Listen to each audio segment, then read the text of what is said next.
Добар ден, вести во 18 часот, ова се настаните на денот.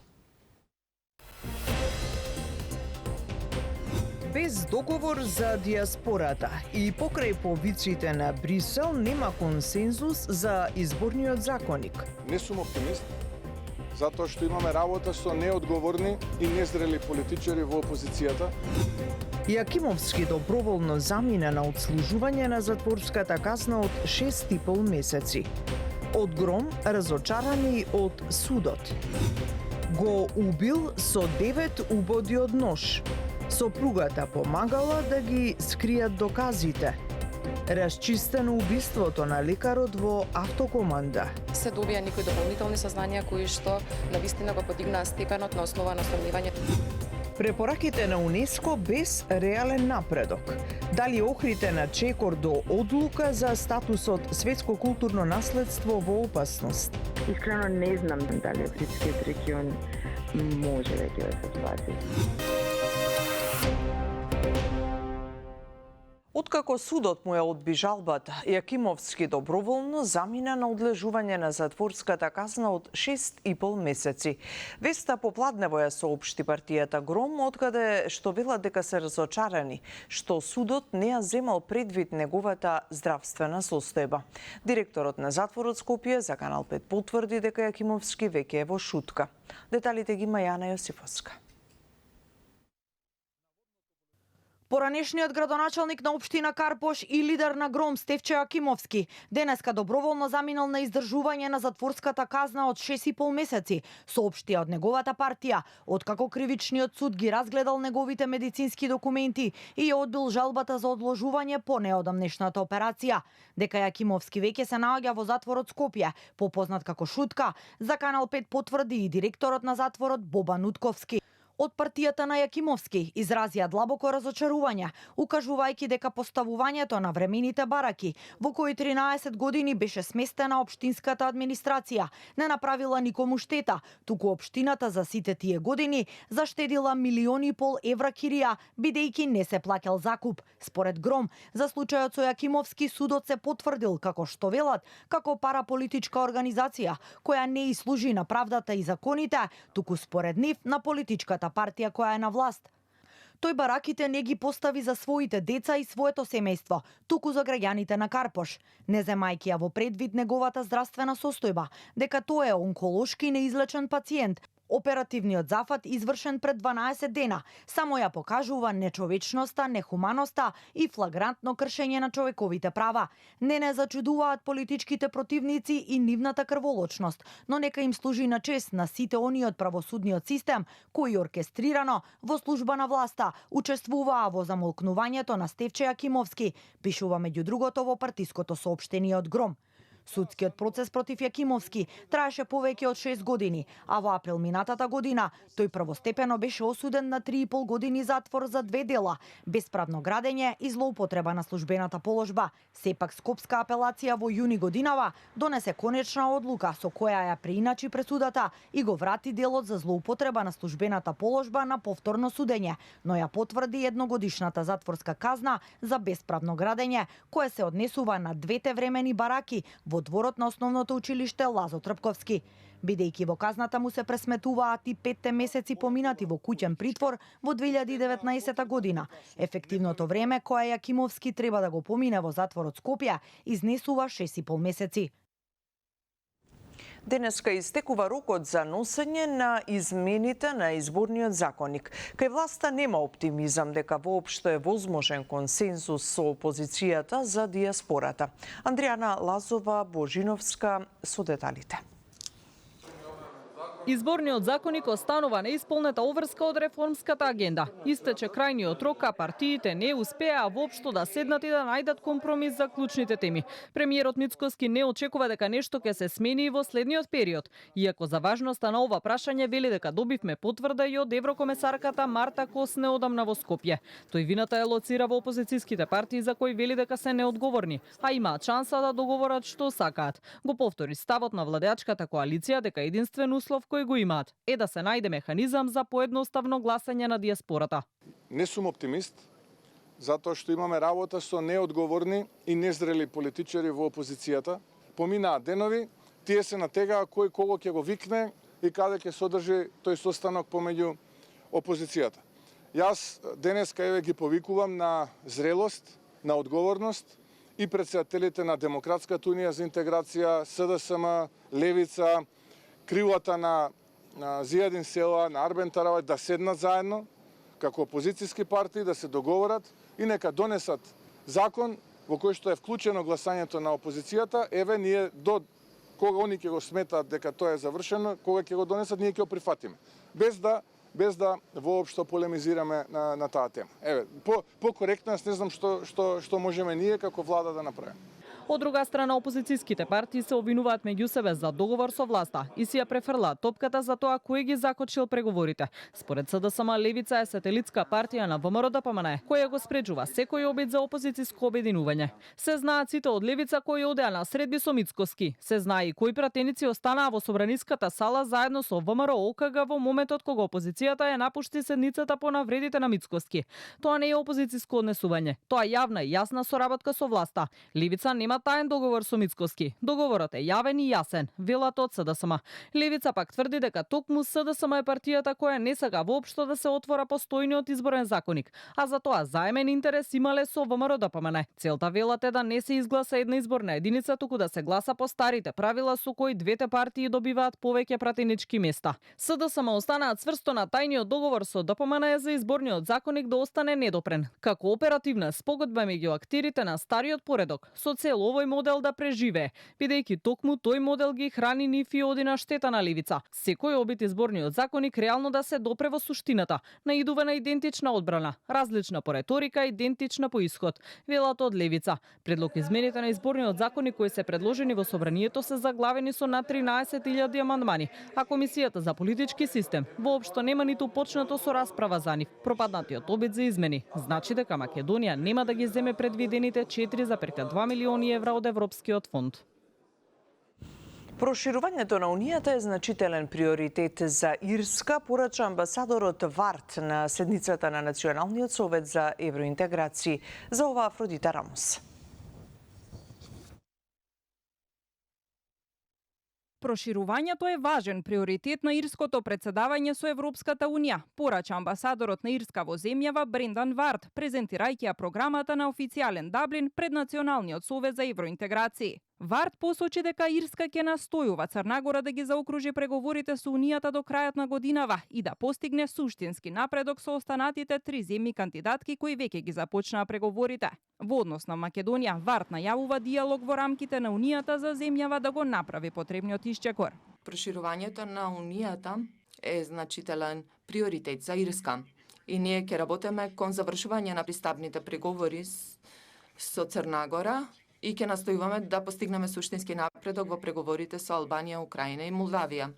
Исто така, секако, силно ја поддржуваме и Северна Македонија и незиното пристапување во Европската Унија и ќе работиме заедно со партнерите во Унијата и со властите тука во Скопје, за да видиме кој напредок ќе може да се направи на тоа поле. Поддршка за европските вредности кои во минатото биле занемарени од некои земји членки е еден од 3 приоритети на ирското председателство, изјави амбасадорот Варт. Да се почитуваат европските вредности упатија повик заменик председателот на Националниот совет за евроинтеграција Антонио Милошовски, како и пратеничката од опозицијските редови Моника Зајкова. Милошовски од ирското председателство побара, како што рече, почит и партнерски пристап, но и поголема поддршка за рационално однесување од одредени членки на ЕУ. Навистина многу ни е тешко да разговараме за поглавја како политички суети и историски фрустрации.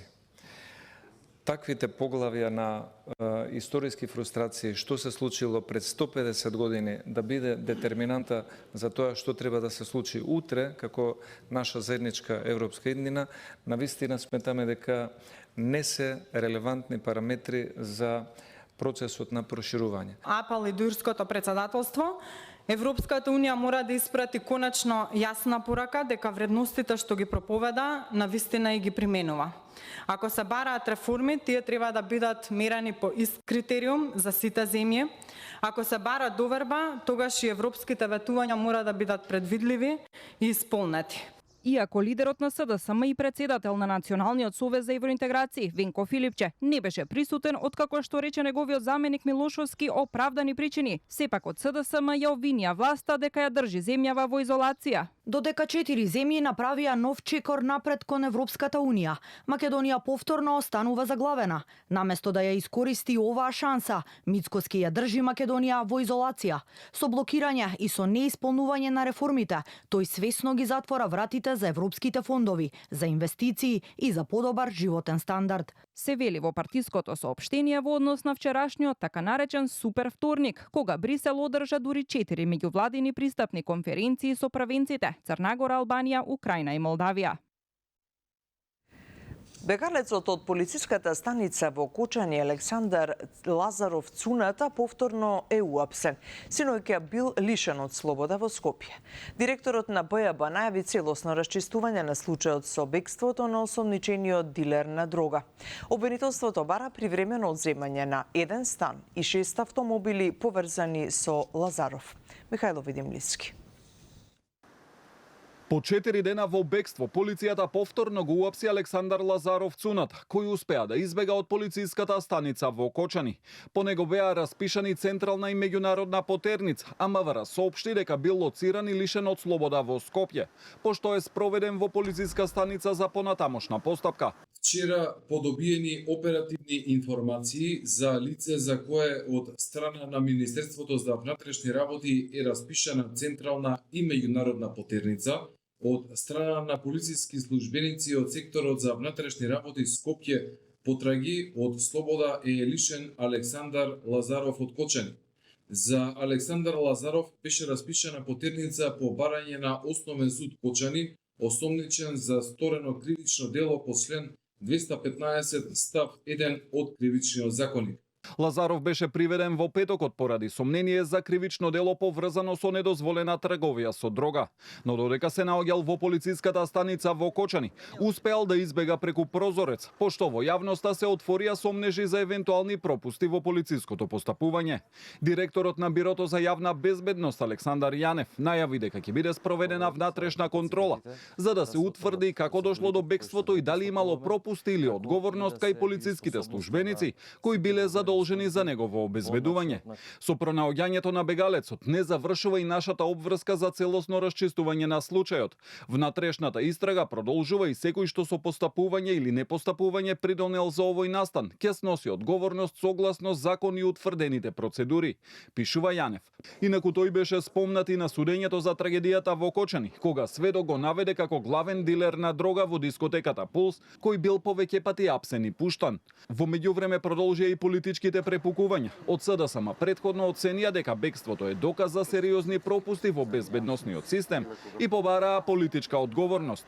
ВМРО ДПМН пак ја поздрави брзата акција на полицијата. Според нив, со приведувањето на Лазаров се демантираат обвинувањата на СДСМ дека министерот Панче Тошковски сакал да му овозможи слобода. Скопска апелација ги потврди доживотните казни затвор за Љупчо Палевски, Велибор Манев, Боро Видевски и Владко Кешишев за убиството на Вања Ѓурчевска и велешанецот Панче Жежовски. За таткото на Вања, Александар Ѓурчевски, е уважена жалбата на обвинителството и повисокиот суд го укинал ослободителниот дел на првостепената присуда. За него ќе има повторно судење. Одлуката следува по разгледувањето на жалбите поднесени против пресудата, со која четворица обвинети беа осудени на доживотен затвор, додека таткото на Вања, Александар Ѓурчевски, беше ослободен од обвинението. Ѓурчевски беше обвинет за помагање во делото, односно дека на осомничените им дал информации поврзани со движењето и времето кога неговата ќерка излегувала од дома за на училиште. По повеќе од 2 години истрага, Основното јавно обвинителство Скопје и Министерството за внатрешни работи го расчистија убиството на лекарот Ацо Трповски, извршено во март 2024 година. Уапсени се сопружници од Скопје, при што 65 годишен маж е осомничен за убиство, а неговата 59 годишна сопруга за помагање при извршување на кривичното дело. Според обвинителството, злосторството се случило на 21 март 2024 година на парк паркинг во населбата Автокоманда. Осомничената претходно договорила средба со Трповски и влегла во неговиот автомобил. Набрзо потоа пристигнал незиниот сопруг, кој според сомнежите по кратка расправија го нападнал Трповски со нож, нанесувајќи му 9 убодни рани во градите и телото, од кои починал. Автомобилот заедно со телото потоа го одвезле на паркингот кај поликлиниката Железара. Обвинителството и за двајцата сопружници бара притвор. Се добија некои дополнителни сознања кои што навистина го подигнаа степенот на основа на сомневање дека токму овие осомничени за кои што денес обвинителството ќе поднесе предлог за определување на мерка притвор се тие лица кои што го сториле ова кривично дело. Се работи за двајца сопружници. За осомничената обвинителството ќе поднесе предлог за определување мерка притвор за кривично дело убиство од член 123 став 1, односно за помагање по извршување на ова кривично дело, додека пак за лицето кое што е незин супружник за кривично дело убиство од член 123 од Казнениот законник.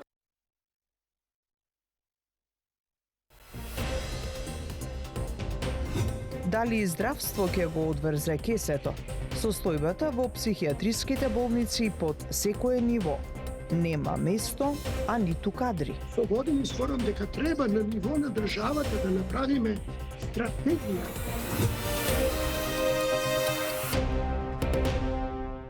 За ВМРО-ДПМН правдата во случајот Талир е задоволен, а за ослободувањето на Груевски во случајот виновна е претходната власт, која ги донесе измените на кривичниот законник, вели Мицкоски. Од СДСМ пак прстот го вперија кон власта. За ВМРО-ДПМН е правда, за СДСМ доказ за контролирано судство. Власта и опозицијата со спротивставени ставови по вчерашната пресуда за случајот Талир 2, со која екс-премиерот Никола Груевски доби ослободителна пресуда, а беше одбиено барањето за конфискација на имотот на ВМРО-ДПМН.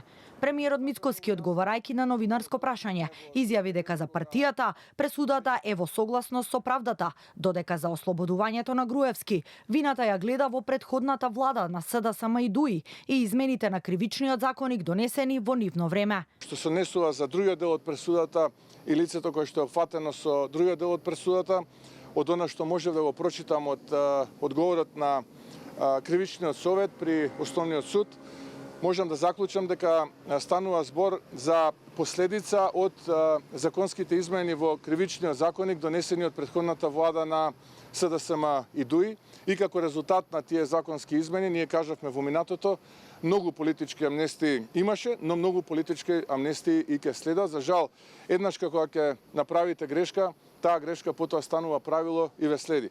А што се однесува до политичката партија, најголемата политичка партија во државата ВМРО-ДПМН, можам да кажам дека конечно правдата е задоволена. Според опозицијската СДСМ пак, Мицкоски го спасил Груевски за Талир 2 и го вратил, како што велат, криминалниот имот на партијата. Од Бихаќка обвинуваат дека судството и обвинителството се под директна контрола на Мицкоски и власта, а Груевски според нив продолжува да ужива, без да се соочи со одговорноста и без за него да се бара екстрадиција од Унгарија. Судството и обвинителството под контрола на Мицкоски го спаси Никола Груевски од одговорност за предметот Талир 2 и го одмрзна криминалниот имот на ВМРО. Белата палата вредна 14 милиони евра и останатиот партиски имот во вредност од 2 милиони евра се повторно во рацете на ВМРО. Сега на сите граѓани им е јасно зошто ја тргнаа Ленче Ристовска, зошто и беа одземени овластувања, зошто таргет беа суди и обвинители, сите поврзани со предметите Талир 1 и Талир 2.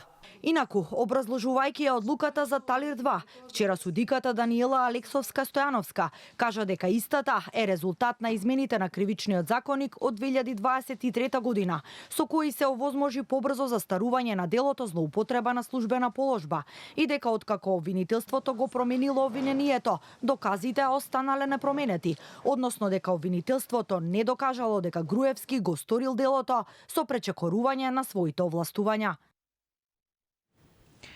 Веќе од следната недела, владата најверојатно ќе интервенира со намалување на акцизите за нафтените деривати, за да се ублажат последиците од блиско источната криза.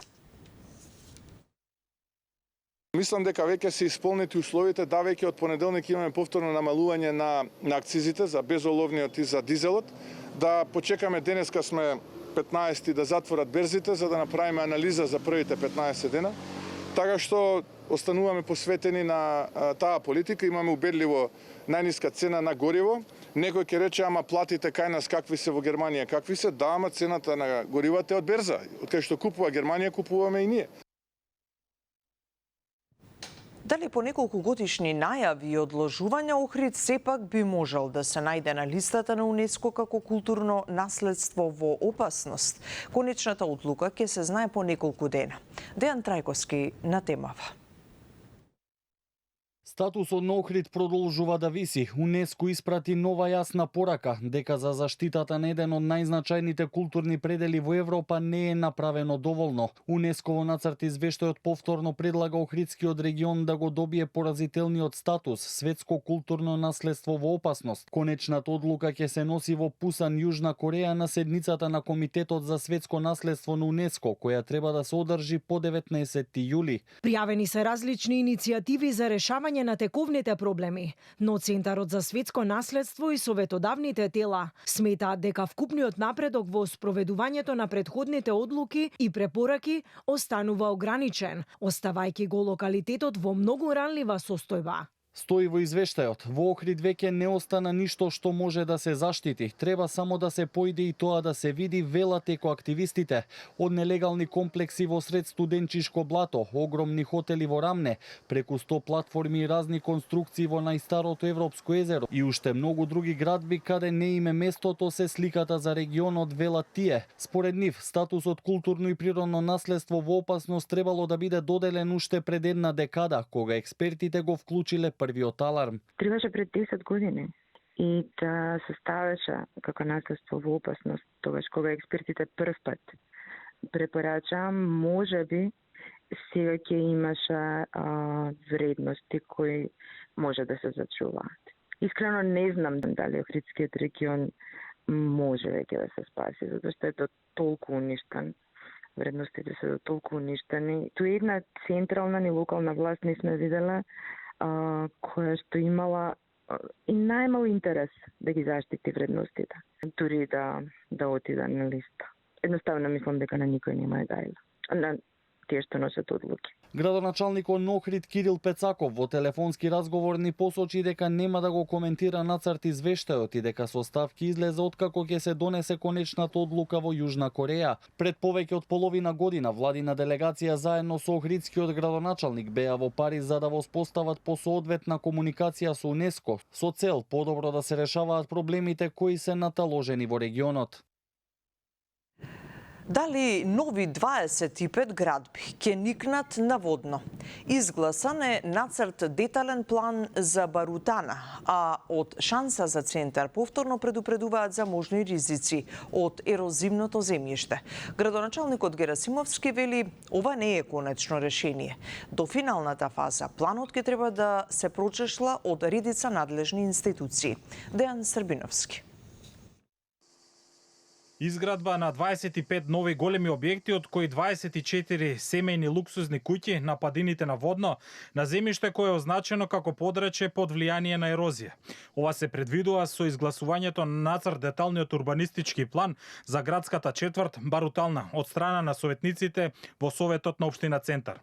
Иако по изгласувањето на нацртот на урбанистичкиот план следуваат и други фази во процесот на конечно одлуката да биде донесена, експертите и познавачите на состојбите алармираат за опасноста од евентуално нови градби. Велат, ова не е тема само за жителите на Центар. Според нив, водно не завршува на границата на една општина.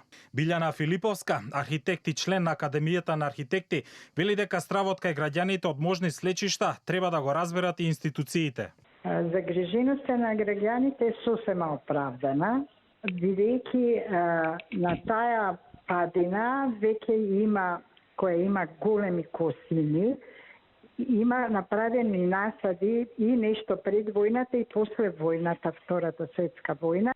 Вече ерозивноста на тлото која носела големи проблеми на граѓаните на Скопје. Се случувало камења да се суриваат дури до железничката станица. Од друга страна, градоначалникот на општина Центар Горан Герасимовски уверува дека планот поминува низ повеќе институционални филтри и дека одговорноста за негово донесување ја сносат сите надлежни институции, а не само општината. Првичниот план, работната верзија, се носи на совет со намалени бројки. Таму се вцртуваат пензионерски дом, каде што е единствена државна парцела. Таму имаме каде што е законот 20% зеленило во сопствена парцела, имаме 40% зеленило во сопствена парцела. Нема да се дозволи панорамика, односно да како во минатото имаме 3 спрата под земја паркирање, па после тоа премине во стамбена површина. Градоначалникот не е планер. Значи, за да се донесе детален урбанистички план, право го црта проектантска куќа. Па проаѓа неколку филтри, меѓу кои градот Скопје, општината, односно советот и транспорт и врски. Според градоначалникот, сите надлежни институции дополнително треба да ја проверат потребната документација за ДУП-от, како во делот пример на ДЗС и безбедноста, но и други важни документи. Додека Европа е во трка по критични минерали, земјава се уште ги мери можните ризици. Професорот на Рударско-геолошкиот факултет Голо Меов вели дека економскиот ефект од околу 6000 вработени во рударството може да биде споредлив со оној од 120.000 луѓе во земјоделството. Маја Стојановска. Без сигурно снабдување со критични минерали, зелената транзиција и намалувањето на зависноста на Европа од увоз ќе бидат тешко остварливи, предупредуваат од Европската асоциација на рударската индустрија Euromines. Во тој контекст, се погласни се повиците и Македонија да го искористи својот минерален потенцијал и да се приклучи кон европскиот пристап за одговорно искористување на критичните суровини. Според професорот Благој Голомеов од Рударско-геолошкиот факултет, минералните ресурси меѓу кои златно-бакарниот рудник и ловица се едно од економските предности на Македонија, но нивното искористување и натаму е ограничено поради стравувањето од влијанието врз животната средина. Тој смета дека современите технологии овозможуваат безбедна експлоатација со контролирани процеси и заштита на природата. Постојат технолошки процеси кои се бенигни, кои се недеструктивни кон природата. Например, за бакарот технолошкиот процес е многу едноставен, се користат само ксантати, пенлици, регулатори на средина, тоа е вар. 90% од тие химикали се извлекуваат со самиот концентрат. Она малку што остане за неколку дена во рамките на јавовиштето се деградира и станува компletно безопасно за пошироката околина. Голомеов посочува дека Македонија има две значајни економски предности – земјоделството и минералните ресурси, но вели дека економскиот ефект од нивното користење е различен. Според него, рударството може да создаде значаен економски придонес, без долгорочни државни субвенции како кај земјоделството. Сепак професорот предупредува дека минералното богатство е необновлив ресурс и мора да се користи внимателно. Приходите од него смета дека треба да бидат насочени кон развој на инфраструктурата и енергетската независност, за придобивките да останат и за идните генерации. Треба да се напомене дека 120.000 луѓе вработени во земјоделието даваат ист економски ефект како 6.000 луѓе вработени во рударството. При тоа за земјоделието се трошат од буџетот годишно некаде 100 милиони евра како субвенции, додека во рударството не се вложува ништо. Додатно и не треба. Председателот на Euromines, Јан Мостриом, нагласува дека иако Европа не може целосно да биде независна од увозот, има сериозен потенцијал да изгради поотпорен синџир на снабдување и да развие сопствено производство. Според него, ограничувањата на извоз на одредени суровини, особено од големите производители како Кина, покажуваат дека зависноста од увоз може да стане економски, но и безбедносен ризик за земјите на европското тло. Случајот со девојката од Куманово која бараше помош од државата за сместување на нејзиниот родител во психијатриска болница повторно го актуализира прашањето со лошите услови, но и со недостигот на слободни места како и кадар во овие установи. Како да се надминат состојбите? Сања Трајковска-Ставров истражуваше. Нема место, ни во мизерни услови за престој и работа кои во делот психијатриските болници се под секакво човечко достоинство, а ова е резултат на тотална негрижа од сите досегашни власти за менталното здравје, смета доктор Мица Дудучки, невропсихијатар со повеќе децениско искуство и меѓународен судски вештак. Тој во изјава за Канал 5 вели дека од здравственото кесе со децении се издвојува многу малку. Па не е ни чудо што нема место за луѓе на кои навистина им е неопходна таква грижа, кога таму се сместени и криминалци кои со лажни диагнози се спасуваат од затворските решетки. Секоја чест на исклучоците, но лично знам форензичари, психијатри кои од не знам кои причини давале неадекватни, неточни диагнози со цел тешките криминалци да бидат ослободени од издржување на казната. Многу малку се одвојува од здравствениот динар и за опремување на овие установи, за да самите пациенти имаат едни пристојни, да не бараме комфорт, имаат едни пристојни услови за лекување.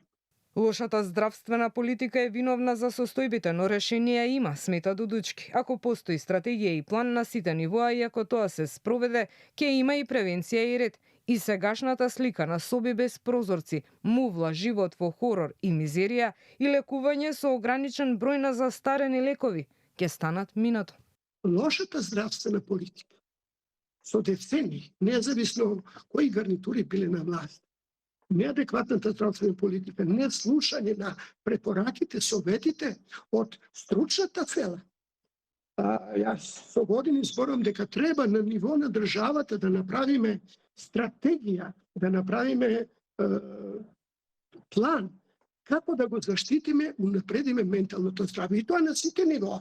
И од Канцеларијата на Народниот правообранител, од каде во континуитет ги следат условите на психијатриските болници, нотираат дека е неопходен системски пристап кон подобрување, кој подразбира меѓу другото и стабилно финансирање, доволен број на стручен кадар, континуирана едукација и создавање на безбедна терапевтска средина во која ќе се почитуваат достоинството и човековите права на пациентите. Исклучок во однос на условите е психијатриската болница во Геврей. Ги завршуваме тука вестите. Останете со Канал 5. Проследете го на новото издание на Самовистина. Ние се гледаме во вечерните вести. Пријатно!